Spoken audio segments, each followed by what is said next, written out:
और दोस्तों, मैं फिर से हाजिर हूँ एक नई कहानी के साथ। यह कहानी है एक छोटे से गांव की लड़की रिया की, जिसे उसकी परछाई ने उसके सबसे बड़े डर से जीतने का रास्ता दिखाया। नमस्कार दोस्तों, मैं हूँ पूजा गुप्ता और आप सुन रहे हैं पूजा की स्टोरीज। मुझे पूरी उम्मीद है दोस्तों, ये कहानी आपको ज़रूर पसंद आएगी। कहानी अगर पसंद आए तो मेरे चैनल को लाइक शेयर सब्सक्राइब ज़रूर करें। और आपसे एक रिक्वेस्ट है दोस्तों, कहानी को पूरा ज़रूर सुनिएगा, तभी यह कहानी आपको समझ में आएगी। तो चलिए दोस्तों, बिना समय गवाए कहानी को शुरू करते हैं। रिया एक ऐसा नाम था जिसे उसके गांव में शायद ही कोई जानता हो। वह बहुत शर्मीली और बहुत शांत नेचर की लड़की थी। वह हमेशा सोचती कि लोग उसे पसंद नहीं करते। जब भी वह कुछ करने की कोशिश करती, उसकी अपनी खुद की परछाई उसे डराती। वह सोचती, मैं यह नहीं कर सकती, सब मुझ पर हंसेंगे। उसका सपना था कि वह एक दिन अपने गांव में पहला सांस्कृतिक मेला आयोजित करे, जहां हर किसी को अपनी कला दिखाने का मौका मिले।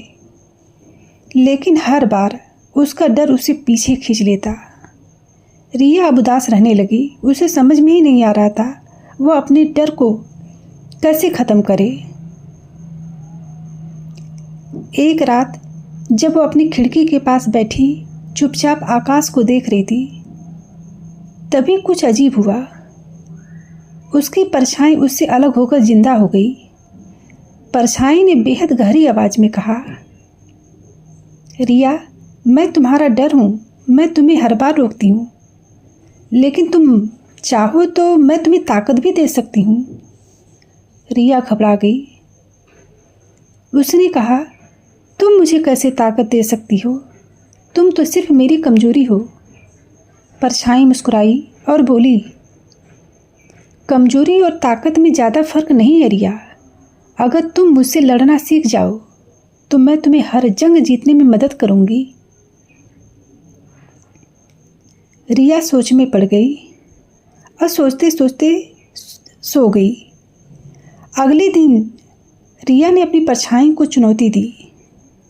जब वह मेले के लिए तैयारी करने लगी तो परछाई बार बार उससे कहती, तुम यह नहीं कर पाओगी, लोग तुम्हारा मजाक उड़ाएंगे। लेकिन हर बार रिया ने जवाब दिया, मैं कोशिश किए बिना नहीं रुकूंगी, चाहे तुम कुछ भी कर लो। धीरे धीरे उसने अपने डर पर काबू पाना शुरू किया। उसने गांव के बच्चों और बड़ों को एक साथ बुलाया और मेले की योजना बनाई। मेला शुरू होने से ठीक पहले एक बड़ा तूफान आया और सब कुछ बर्बाद कर गया। रिया टूट गई। परछाई फिर से उसके सामने खड़ी हो गई और बोली, रिया, अब तुम क्या करोगी? सब तुम्हें हारने वाला कहेंगे। रिया के अंदर कुछ बदला।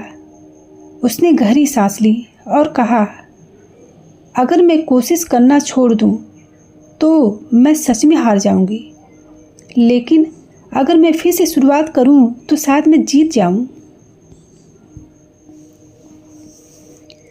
रिया ने मेला फिर से आयोजित किया। यह न केवल सफल हुआ बल्कि पूरे ज़िले में मशहूर हो गया। हर कोई उसकी तारीफ करने लगा। उसने अपनी परछाई से कहा, तुम्हारा धन्यवाद। तुमने मुझे सिखाया कि डर हमारी सबसे बड़ी ताकत बन सकती है।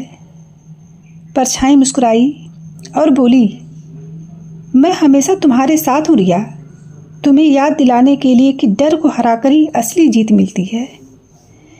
दर्शकों, यह कहानी सिखाती है कि डर केवल एक भावना है, जिसे अगर आप समझें और चुनौती दें तो वह आपकी सबसे बड़ी ताकत बन सकती है। कहानी अगर आपको पसंद आए तो कृपया एक लाइक ज़रूर करें।